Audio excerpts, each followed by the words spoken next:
You claimed that you had a dream. I'm touching on that. I just got to clear the shit up. It's pissing me the fuck off. You said you had a dream in this interview. You told these people that you had a dream that I was in a car crash and you came to wake me up on the couch and you was crying because it was horrifying to you seeing me in a car crash. And I woke up and told you basically go back to bed like I don't give a damn about your tears. Like seriously, that never even happened. Where the hell did you pull that from? See, this is what's pissing me the fuck off. That was a damn lie. If you had told me something like that, that would have touched me as your mother. Seeing you cry because you had a bad dream about me getting hurt, that would have touched me. So everybody looks at me as a monster as it is, Gabrielle. I don't need you to put extra lies on top of it. Secondly, as far as me making y'all stand in front of the wall and put y'all arms out, the wall squats is what you call it or whatever it is, I absolutely did do that because I felt like it was better than whooping your ass. Now, as far as the tooth thing, I did chip your tooth, Gabi. You said I went into, what was it, damage control because I did something permanent to you. Yeah. First off, you lied when you said I blame it on your younger brother. No, I was still pissed. I didn't go any damage control because you know why I did what I did. You pissed me off in a way that, no, you did not deserve that, but you know why I did what I did. And I'm not going to even talk about that. Concerning a little boy, you know why I popped you in your damn mouth with them curlers. Should I have hit you with the curlers? No. But I never told you to blame it on your youngest brother. What I told you to do was tell your aunt that you had a fight at school, and that's how it happened. See, I'm starting to notice this pattern. Every time you mention your younger brother, you got a lie attached to it. What I will not forgive you for, I feel like you're trying to cast doubt on what happened to Matthew by all the things that you said. And furthermore, I feel like you coming for me and his bond. You can't never break that, Gabi.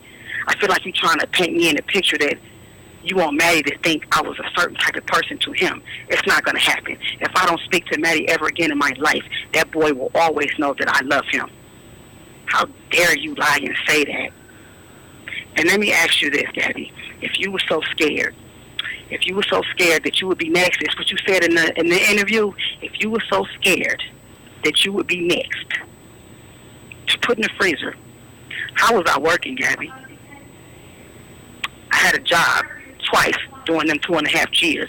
Who watched Matthew for over 8 hours sometimes, Gabi? You did.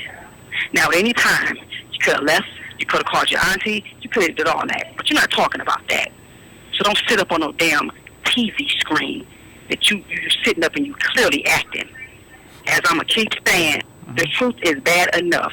So the fact that you're doing this is pissing me the fuck off. And during those 2.5 years, how many times did I say, Gabi, if you can't take me in this house no more, I will take you to your auntie's job, drop you and Maddie off in the parking lot, watch y'all walk in, and turn myself into Wayne County Jail. How many times did I ask you that? And each time, what did you say? No, I'm not ready to go. So don't sit up here like I just used up in the house, just afraid for your fucking life. There was no good times. There was nothing like that. The reenactments is what's killing me, though. But for that one thing that trying to cast doubt on what happened to Matthew when you know damn well what happened to him, and you sit up in there and fucking say that you don't know what that happened to him. Don't ever come for my son. I'm telling you, Gabi. Just because I'm in prison don't mean nothing. You come for my son, I'm going to come for you in more ways than one, and I am not playing with you on that. Let me ask you. So you can sit and do all the acting you want to do. Let me ask you a question. Okay, do you feel that there may be some resentment, that she may have some resentment towards Maddie? Because I understand in the show she never. My thing is this, absolutely, because let me tell you something else. My auntie told me about a year ago that she was thinking about doing an interview. My thing to you, Gabi, I feel like you couldn't give a damn about your little brother because your auntie told me when you told her that you wanted to do an interview, she begged you, at least Matthew, at least let him graduate from high school first and get into his first year of college so he won't have to keep on reliving this. But you couldn't even do that. You ain't hard for money. You're well taken care of. So I'm not understanding why you just had to pop on after 8 years people talk about us enough online, so you had to pop your ass on here and get what? However much they gave you. Well, I'm going to tell you right now, you sold your motherfucking soul to betray your brother. Every time you said your younger brother, it was always a lie attached to it. But see, you know what? I do wish you well in your life. But you, honestly, you never have to worry about me trying to get in contact with you, apologize to you, anything anymore, because I wash my hands of you. At the end of the day, that boy is going to see your interview. So this is the only reason why I'm getting on this podcast to talk directly to you and to clear this shit up. How dare you? But I see it's a lot of things you left out, Gabi. So if you decide to do another interview, a movie, a book, whatever it is you want to do, you're going to hear from me again. Because at the very least, if you want to sell our fucking story, our lives, this ain't no clown show. It's not a joke. So for you to get on that ID show, that IG channel, and sit there and lie, and you had the nerve, you made a comment in there, you put your hand to your chest after the so-called dream incident and said, and at that moment, I knew that I could never go to her again because all I wanted is comfort.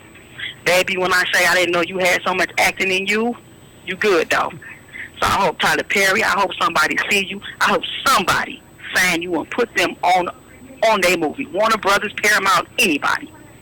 But don't dare lie. That's my problem with you. You're going to tell it right. Okay. Now, I have to ask you this. Is it true because a couple of my You have 1 minute remaining. a couple of my audience members had brought it to my attention that they were working on a movie about you. Is that true? Honestly, I have no idea. But now, I would have never known she was doing an interview. Now, I've been hearing that in the prison, so maybe that's true. And if that is true, that means she's helping them with the movie. Okay. But it's all good. She can get her bag up. It's all good. Okay. But I know I'm going to always come and straighten it out because my son is going to remember. He's going to remember me saying these things. Like, I'm not leaving no lies out in the world for my child. Mm-hmm. Yeah, he's adjusting fine. But you know what? After seeing her interview, I have no idea how that's going to affect him. I have no idea. That's why I'm doing this interview. Right. Is it a possibility he probably may not have seen the interview that you... He's a teenage boy. He's a teenage boy, and this shit is nationwide. The Discovery ID channel, that's national. You see what I'm saying? Okay. There is no way he's not going to see that. And that's why it is very important to me to get on here so he can hear me as well. Because it's bullshit. Right. You know what I'm saying? Agreed. It's bullshit. And I don't want him to see her publicly casting doubt. His own sister publicly casting doubt to whether that happened to him or not. So, and my thing is, don't lie. That's all I'm saying. She could have had this whole thing. You could have the flow. She could have had the floor. Don't lie. This ain't no fucking joke. This was our lives. So my thing is, if it was about her healing, if it was about her just getting over it, something, closure, then you wouldn't have lied. Because when you're going through healing and you're trying to get through something, you don't lie about the shit. You feel what I'm saying? So I feel like it's vindictive undertones to it, and it's pissing me off. Because she can sit up and tell that channel, the ID channel, basically a lot of shit that I did to Stoney and Steven. You kept talking about Stoney and Steven, what I did to them, but you never once shed a tear for what they did to Matthew. You never once showed any care for what they did to that boy. But all she did was say, I don't know if that happened. It was never proven. That's the shit that I cannot get over. And to have them fucking doing dramatizations behind her, like as she's talking, she was the fucking narrator. That shit got me.